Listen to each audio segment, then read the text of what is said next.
Oi pessoal, sou André Escodro Soubi, terapeuta e coach que ama estudar a mente. Seja muito bem-vindo ao meu canal.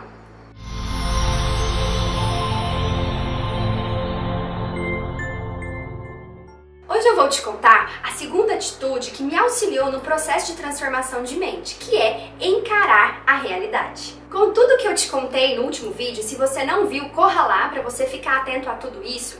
Eu aprendi a controlar o que me controlava, os meus pensamentos. Com tudo que eu estava aprendendo sobre neurociência, eu percebi que era interessante repassar isso para as pessoas. Então eu juntei um pessoal, fiz algumas reuniões. E enquanto eu estava falando sobre o que eu estava aprendendo, uma pessoa me parou e disse: Andréia, tem uma pessoa que eu conheço que fala muito parecido com você.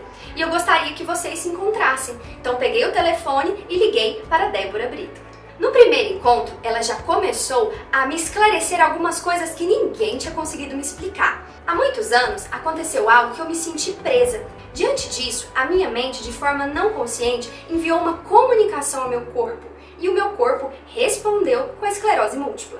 Lembra que eu te contei que começou com 17 anos? Se você ainda não ouviu, volta lá no primeiro vídeo para você entender como foi esse processo. Talvez você esteja confuso, se perguntando, se questionando, será que tudo isso é real, André? E talvez não está entendendo nada.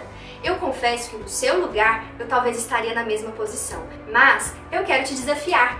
Ouse transformar a sua mente, ouse enfrentar suas crenças antigas. Por isso, fique no meu canal para você entender um pouquinho mais sobre isso que eu falo.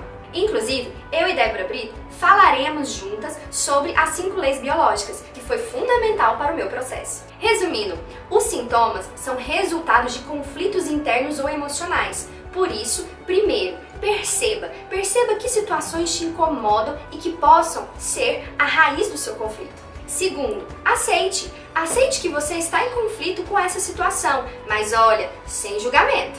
Terceiro, escolha assumir o controle da sua vida e sair desse lugar de vítima. Lembre-se, você não consegue controlar o que acontece com você, mas sim como você vai reagir com o que fizeram com você e com o que acontece com você. O seu passado te influencia, mas você não é refém dele.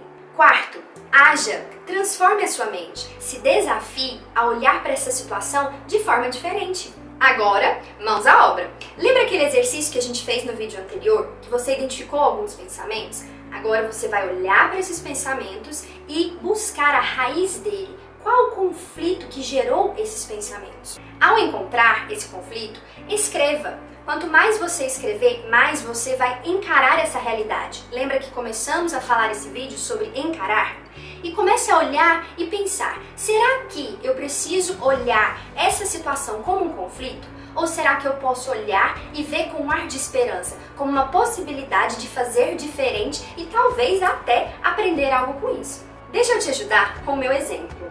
Com a doença, eu desenvolvi um pensamento de que eu era defeituosa. Então, sem eu perceber, eu alimentava a ideia de que a minha identidade era defeituosa. Eu comecei a olhar para aquilo e questionar. Por causa disso, eu me torno inferior, eu me torno distorcida, eu me torno feia ou sei lá o quê.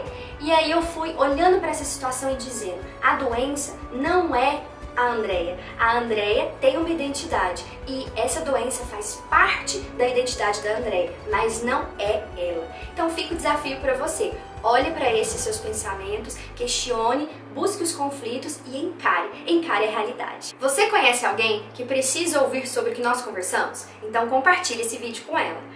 E se você tem a sua história para contar, escreva para mim. E claro, se você gostou, curta esse vídeo e se inscreva no canal.